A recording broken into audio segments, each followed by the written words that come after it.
Hello hello শিক্ষার্থীরা, কেমন আছো তোমরা?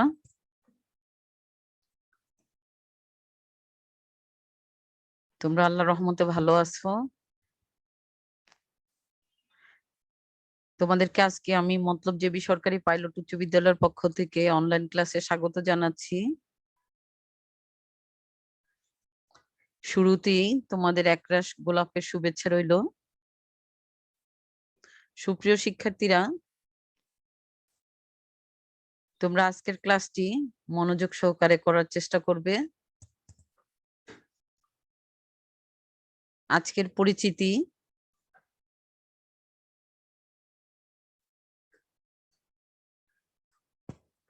আমি নাসরিন আক্তার, সহকারী শিক্ষিকা,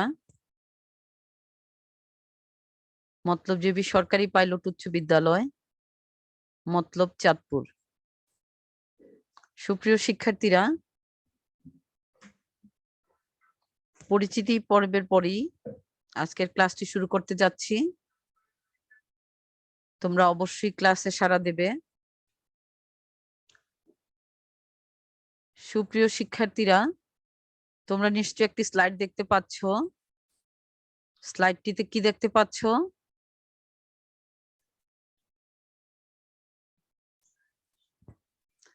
স্লাইডটিতে কি দেখতে পাচ্ছ? দুটি ঘোড়াতে দুজন লোক কি করছে? একজন আরেকজনের সাথে হাত মিলাচ্ছে। আর এটা হচ্ছে কি একটা মিল বন্ধন, তাই না? সুতরাং এরপরেও আমরা আরেকটি স্লাইডেও দেখতে পাচ্ছি একজন আরেকজনের সাথে হাত মেলাচ্ছে। এখানেও একটা বন্ধন আমরা লক্ষ্য করছি।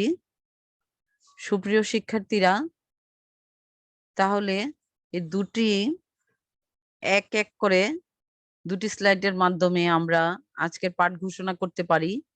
আমরা এই দুইটি স্লাইডের মাধ্যমে বুঝতে পারছি যে এটা হচ্ছে একটা মিল বন্ধন, অর্থাৎ এটা একটা সন্ধি। একে অপরের সাথে যখন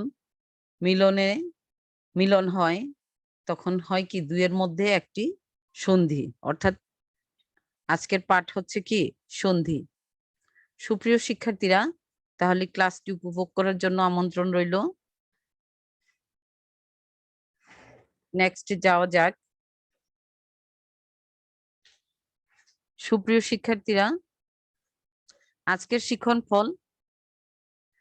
শিক্ষণফলে 1 সন্ধির সংজ্ঞা বলতে পারবে,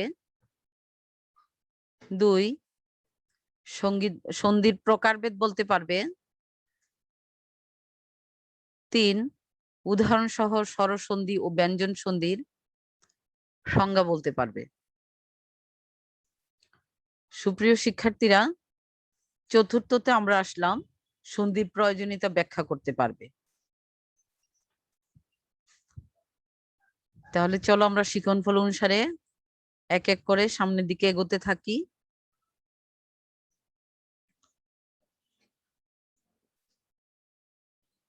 তোমরা একটি স্লাইড দেখতে পাচ্ছ। স্লাইডটি কি? সেটা হচ্ছে একটি ঘোড়া। আরো একটি স্লাইড দেখতে পাচ্ছ, এটা হচ্ছে একটা ঘোড়ার গাড়ি। মানে এটা হচ্ছে একটা ঘোড়ার, প্রথম স্লাইডে হচ্ছে একটি ঘোড়া, দ্বিতীয় হচ্ছে কি একটি গাড়ি। তাহলে দুইটা যোগ করলে কি হয়? দুটোকে যদি একসাথে যোগ করি তাহলে হয় কি? এটা হয় একটি ঘোড়ার গাড়ি। দেখছো কি সুন্দর করে চলে আসলো। প্রথম স্লাইডে আমরা নিয়েছি একটি ঘোড়া, দ্বিতীয় স্লাইডে আমরা নিয়েছি একটি গাড়ি। দুইটার মিল বন্ধন হলো, অর্থাৎ বন্ধন সন্ধি, দুটো একে অপরের সাথে সন্ধি করলো। সন্ধি করে কি হলো? ঘোড়া যোগ গাড়ি, অর্থাৎ ঘোড়ার গাড়ি। সুপ্রিয় শিক্ষার্থীরা, তোমাদের নিশ্চয়ই ভালো লেগেছে এই স্লাইডটি দেখে। এ পর্যায়ে আমি নেক্সট স্লাইডে আসি।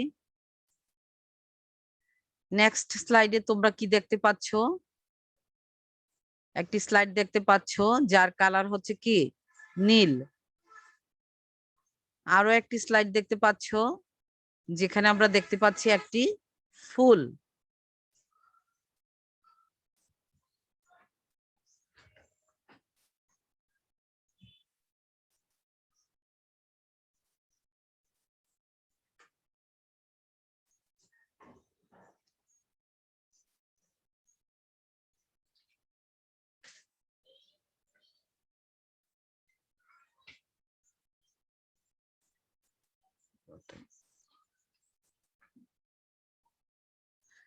তাহলে নীল, একদিকে আমরা কি পেলাম নীল, আরেকদিকে পেলাম উৎপল, অর্থাৎ দুটো একত্রে যুক্ত হয়ে কি হলো নীল উৎপল।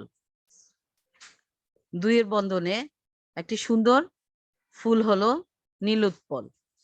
সুপ্রিয় শিক্ষার্থীরা, এ পর্যায়ে আমরা জেনে নিব পাশাপাশি ধ্বনি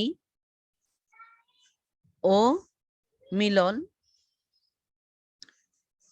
আমরা কি দেখতে পাচ্ছি? পাশাপাশি ধ্বনি ও মিলন। এর সাথে পাশাপাশি ধ্বনি কি হয়, মিলনে কি তৈরি হয়? সন্ধি, অর্থাৎ দুই বর্ণের পরস্পর মিলনে সন্ধি হয়। পাশাপাশি দুটি ধ্বনি যদি মিলন ঘটে তাহলে কি হয়? সন্ধি হয়। সুতরাং সন্ধি কাকে বলে আমরা জানবো, দুই বর্ণের পরস্পর মিলনকে সন্ধি বলে, অথবা পাশাপাশি দুটি ধ্বনির মিলনকে সন্ধি বলে। সুপ্রিয় শিক্ষার্থীরা, নেক্সটে আসো, তাহলে আমরা দেখব সন্ধির প্রকারভেদ। সন্ধি থেকে আমরা দেখলাম একটা আসছে কি স্বরসন্ধি, নেক্সট হচ্ছে কি ব্যঞ্জন সন্ধি। অর্থাৎ সন্ধির দুইটি প্রকারভেদ, একটি হচ্ছে স্বরসন্ধি, আরেকটি হচ্ছে ব্যঞ্জন সন্ধি।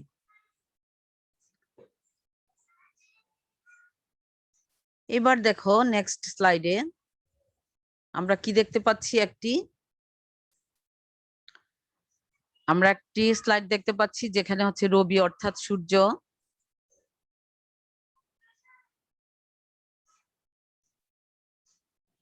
এটা হচ্ছে কি স্বরধ্বনি, রবিটা হচ্ছে কি স্বরধ্বনি। আবার পাশে আরেকটি স্লাইড নিয়ে আসলাম যেটা হচ্ছে ইন্দ্র। ইন্দ্র থেকে হলো, ইন্দ্র একটি স্বরধ্বনি, অর্থাৎ রবি একটি স্বরধ্বনি, আবার ইন্দ্র একটি স্বরধ্বনি। যখন এর মধ্যে আমরা মিলন ঘটাবো, অর্থাৎ মিলবন্ধন তৈরি হবে, তখন এটা হবে কি রবি যোগ ইন্দ্র, অর্থাৎ রবীন্দ্র। এই রবীন্দ্র হচ্ছে কি রবীন্দ্রনাথ ঠাকুরকে, আমরা রবীন্দ্রনাথ ঠাকুরের ছবি দিয়ে তোমাদেরকে বুঝাচ্ছি যে রবীন্দ্র। তাহলে আমরা পেলাম যে রবি থেকে রবি যোগ ইন্দ্র সমান রবীন্দ্র, অর্থাৎ রবিটা একটি স্বরধ্বনি, আবার ইন্দ্র একটি স্বরধ্বনি, অর্থাৎ একটি স্বরধ্বনি আরেকটি স্বরধ্বনির মিলনে কি হয়? স্বরসন্ধির সাথে স্বরসন্ধির মিলনে স্বরসন্ধি হয়। সুপ্রিয় শিক্ষার্থীরা, তাহলে আমরা কি রবি যোগ ইন্দ্র রবীন্দ্র, এটা হচ্ছে কি রবীন্দ্রনাথ ঠাকুরের সাথে আমরা মিল রেখে কি করলাম, ওনার ছবির মাধ্যমে বুঝিয়ে দিলাম যেটা রবীন্দ্র। তারপরে চলে আসো, আমরা নেক্সটে যাব। নেক্সট দেখো, এখানে আসলো স্বরধ্বনি ও হচ্ছে কি স্বরধ্বনি ও স্বরধ্বনি, অর্থাৎ স্বরধ্বনির সঙ্গে স্বরধ্বনির আরো একটা মিলন। স্বরধ্বনির সাথে স্বরধ্বনির মিলনে কি ঘটে? দেখো, স্বরধ্বনির সাথে স্বরধ্বনির মিলনে স্বরসন্ধি ঘটে। এরপরে আসো, এটা একটা স্লাইড দেখতে পাচ্ছ, একটি সুন্দর তরু, একটি নয় কয়েকটি তরু, অর্থাৎ গাছ, কয়েকটি গাছ দেখতে পাচ্ছ। অর্থাৎ আরো একটি স্লাইড দেখো, এই তরুটাও হচ্ছে কি স্বরধ্বনি। নেক্সটে আর একটি, এটা হচ্ছে কি একটা ছায়া। বাম পাশে একটি স্লাইডে দেখতে পাচ্ছি তরু, আর একটা স্লাইডে দেখতে পাচ্ছি কি ছায়া।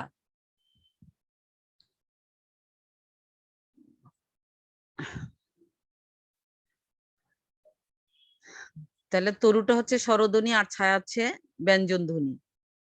এ পর্যায়ে দুইটার মিলনে কি ঘটছে? দুইটার মিলনে হচ্ছে তরুচ্ছায়া। তরু এবং ছায়া মিলিত হলো তরুর ছায়া। সুপ্রিয় শিক্ষার্থীরা, আশা করি এই ক্লাসটি অত্যন্ত তোমাদের মনকে আকর্ষণ করবে, তোমাদের মধ্যে প্রচ্ছন্ন শক্তি জাগ্রত করবে।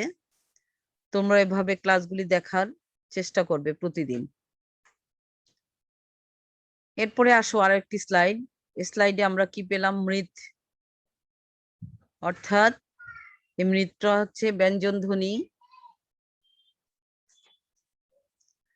এটা হচ্ছে ডান পাশে হচ্ছে একটা অঙ্গ, অঙ্গটাও ব্যঞ্জন স্বরধ্বনি, অর্থাৎ ব্যঞ্জন ধ্বনির সাথে স্বরধ্বনির যখন মিলন ঘটলো, দেখো মিলন ঘটানো হলো, মিলন ঘটে কি তৈরি হলো?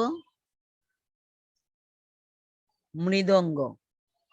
মৃদ যোগ অঙ্গ, মৃদঙ্গ। নেক্সটে আসো আরো একটি স্লাইড। এখানে কি দেখতে পাচ্ছ? কিছু শাক, যা আমরা খাই, শাকসবজি। এটাও একটা ব্যঞ্জন ধ্বনি।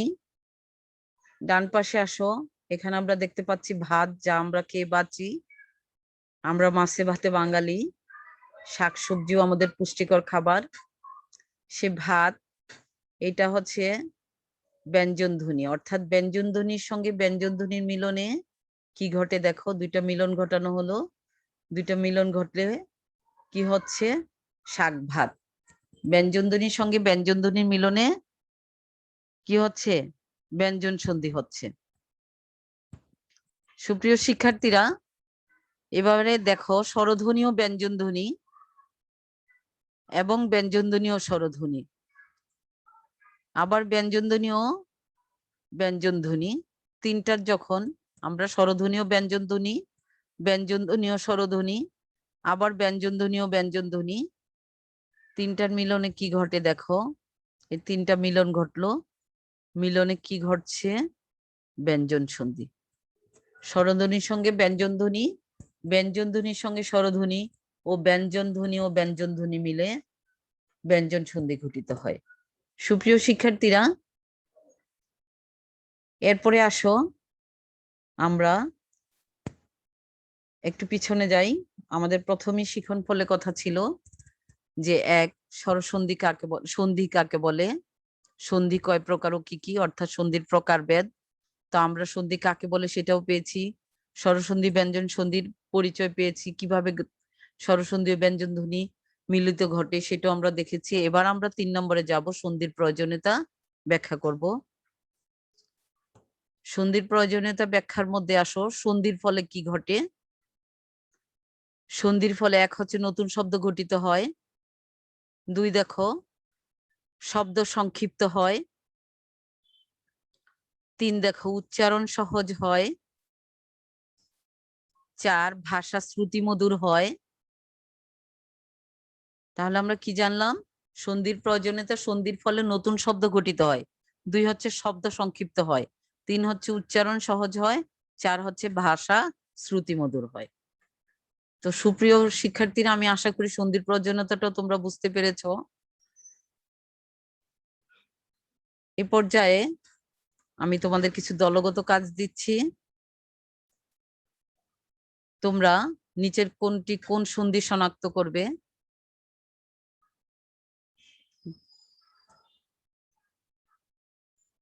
তোমরা একটা স্লাইড দেখতে পাচ্ছ, অনেকগুলি শব্দ এসে উপস্থিত। এক হচ্ছে সমযোগবাদ, সংবাদ, দুই হচ্ছে বিদ্যা যোগ আলয়, বিদ্যালয়, তিন হচ্ছে নবযোগ অন্ন, নবান্ন, চার পরিযোগ ছদ, পরিচ্ছদ, পাঁচ শুভযোগ ইচ্ছা, শুভেচ্ছা, ছয় দিক যোগ অন্ত, দিগন্ত, সাত পদ যোগ হতি, পদ্ধতি, আট পরিযোগ ইচ্ছা, পরীক্ষা, নয় মরু যোগ উদ্যান, মরুদ্যান, 10 উৎ যোগ লাস, উল্লাস। এটা হচ্ছে তোমাদের দলগত কাজ। এই দলগত কাজটি কোনটি কোন সন্ধি তোমরা শনাক্ত করে খাতায় লিখবে, আমি আগামী ক্লাসে তোমাদের সাথে আলোচনা করব। সুপ্রিয় শিক্ষার্থীরা, নেক্সট স্লাইডে আসো। এবারে তোমাদের জন্য মূল্যায়ন। তোমরা এক এক করে বলো সন্ধি কাকে বলে। 2 তোমরা বলো সন্ধি কত প্রকার ও কি কি। 3 স্বরসন্ধি কাকে বলে। 4 ব্যঞ্জন সন্ধি কাকে বলে। সুপ্রিয় শিক্ষার্থীরা, তাহলে মূল্যায়নেও তোমাদের 4টি প্রশ্ন করা হয়েছে। সবশেষে আসো তোমাদের কিছু বাড়ির কাজ দিচ্ছি, তোমরা খাতায় লিখে ফেলবে। উদাহরণ সহ সন্ধির প্রয়োজনীয়তা লেখো।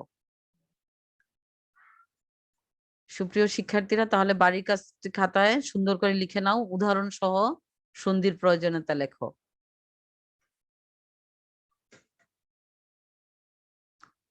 আজকে আমরা যে ক্লাসটি একটু পুনরালোচনা করছি, যে ক্লাসটি নিয়ে আমরা আলোচনা করলাম সেটা হচ্ছে সন্ধি কাকে বলে, সন্ধি কত প্রকার ও কি কি, সন্ধির প্রকারভেদ, স্বরসন্ধি ও ব্যঞ্জন সন্ধি কাকে বলে, স্বরসন্ধি অর্থাৎ সন্ধির প্রয়োজনীয়তা ব্যাখ্যা করো, এই বিষয় নিয়ে আমরা আলোচনা করলাম।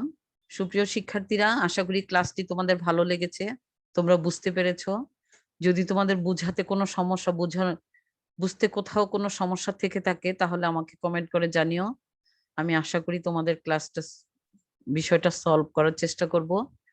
আজ এ পর্যন্তই থাক। তোমরা ভালো থাকো, সুন্দর থাকো, তোমাদের সুন্দর জীবনের প্রত্যাশায়।